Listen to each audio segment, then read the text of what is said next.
All right, welcome back. So with the conclusion of TI10, we're going to be heading into our post-TI roster shuffle period where over the next few weeks, maybe a few months, depending on how soon our next DPC year is going to be starting, we're going to be seeing a lot of players moving in and out of organizations, whether that be from kicking or leaving. We're going to be seeing a lot of teams maybe dissolving, new teams being formed, all sorts of stuff all throughout the regions of the DPC. So with that being said, I'm going to be trying my best to stay on top of that throughout the next couple weeks. I'm going to be doing news of the day videos just like this one every single time there is a change. So yeah, before we get into it actually though, I just want to give a shout out to all my friends and my lovely girlfriend who have been so supportive of this channel to this point. They actually are the reason why I have this new lighting, which I'm still not even able to fully utilize yet just because of the way that I have my setup. I can't quite fit it where I want to put it. But it's already a million times better. And this new whiteboard here that I'm going to be using for my news of the day videos, it's fantastic. It's got a nice frame to it. I'm super happy. And they got me a webcam too, which I'm thinking about maybe streaming with, just because it's going to make streaming a whole lot easier to have a webcam, which I didn't have before. So yeah, huge shout out to you guys. Thank you guys so much for being so supportive all the time. Sorry if this is really sappy, but you guys really are the best. And yeah, so jumping into it now, our first story is Thunder Predator is going to be parting ways with their roster. All 5 players are going to be continuing to play with each other from what it seems. It doesn't seem like they're going to be making any changes there, but they're not going to be playing with the organization Thunder Predator anymore. They're going to be parting ways, so it's going to be interesting to see if maybe they make their own organization. That seems to be something that is becoming increasingly popular with teams that are mildly successful or sort of successful enough to start an organization. Usually they'll all leave as 5 and kind of make their own. So we'll see if that happens and what Thunder Predator is going to be doing, if they're going to be staying in the Dota scene, if they're going to be picking up new players and maintaining the tier 1 position that they have right now in the South American DPC. So yeah, next up we have Cr1t basically denying any sort of rumors that Abed is going to be leaving. Of course, after EG kind of had that lukewarm performance at TI, there was a lot of rumors that they were going to be getting rid of some players, maybe accusations and Abed, the 2 newest additions, but Cr1t on a stream, yeah, he just basically denied anything. Someone had asked him if they're going to be leaving, and he said, and this is paraphrasing, that he thought that Abed was the best mid player in the world, and why would we ever get rid of him? So it doesn't seem like anyone on the roster is going accusations. Of course, he didn't say anything about accusations, but I really don't see why they would get rid of accusations.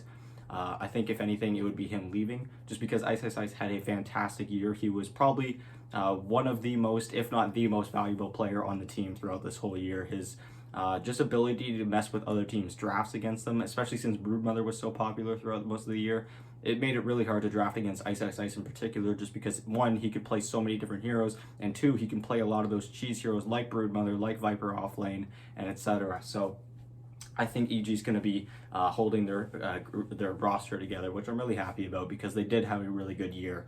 They just had a rough group stage that led into a rough main event. So, and again, links and sources for all this stuff in the description down below. Next up, Leslao from Quincy Crew. Of course, a few days ago, I made a video about Quincy Crew and the fact that Jack, who basically came out and said that their team was going to be going through some major changes coming up. It was unclear whether or not that meant that the whole team was going to be dissolving or just a few players leaving. They did say that no one was being kicked. It was just more so players that have been playing together for a really long time, wanting to seek other venues, seek maybe other teams, other players, and whatnot. And Leslao, their offlaner, has put out a statement saying that he's unsure about what he wants to do with his future. He doesn't know yet, but for now he's going to be leaving the team. He's the first one to have come out and said that he's going to be leaving. As of right now, everyone else is still on the roster, but again, we did know that we are going to be having some big changes to Quincy Crew. So it's going to be interesting to see if the team itself, like the organization of Quincy Crew, is going to be surviving this roster shuffle, as they were the 2nd best team of North America throughout this whole year, and very consistently so. So it's going to be kind of weird to see one of the top teams of the region just sort of vanish. We'll have to see how the rest of the roster shuffle period plays out. And lastly, our last little bit of roster shuffling news, PSG.LGD, their general manager, has come out and said that the roster was going to be staying together for at least another year, which I'm really happy about. I'm really glad they didn't exaggerate and end up kicking or dissolving, maybe just because they had a 2nd place finish, because they really did look super dominant from basically the start of the Animator all the way up to the series before the grand final, all the way up until they beat Team Secret in the upper bracket final. And even some games in that grand final they looked really solid in. I think the pressure just got to them. I know that there were a lot of statements from the players themselves. I know Jin Q mentioned it, that there was just so much pressure on them that it felt like they just weren't able to play, especially in the game 5. A lot of players are taking the blame on themselves for the reason that they lost, which is really humbling.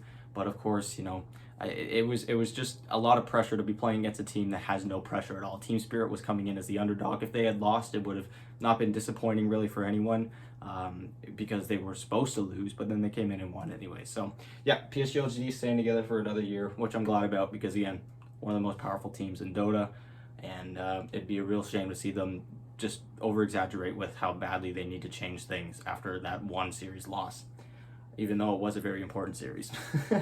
And next up, kind of the last little bit of actual news we have here. There was a little bit of drama with Xiao8, shout out to Charles, and his ex-wife. Basically, as soon as TI ended, his ex-wife accused him of betting on games, including his own. So it's gonna be interesting to see how that ends up going.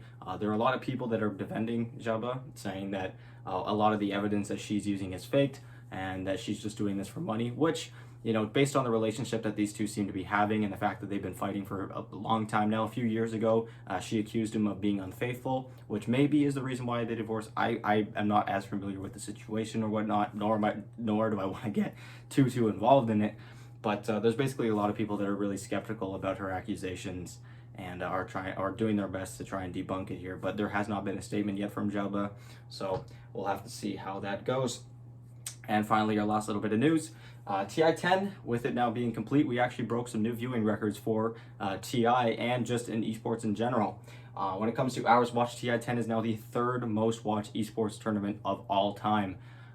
It had 106 million total hours watched, which is, like I said, 3rd place in comparison to TI9, which had 88 million, and that is the 5th place of all time for esports tournaments. We also had a peak viewership of 2.7 million concurrent viewers.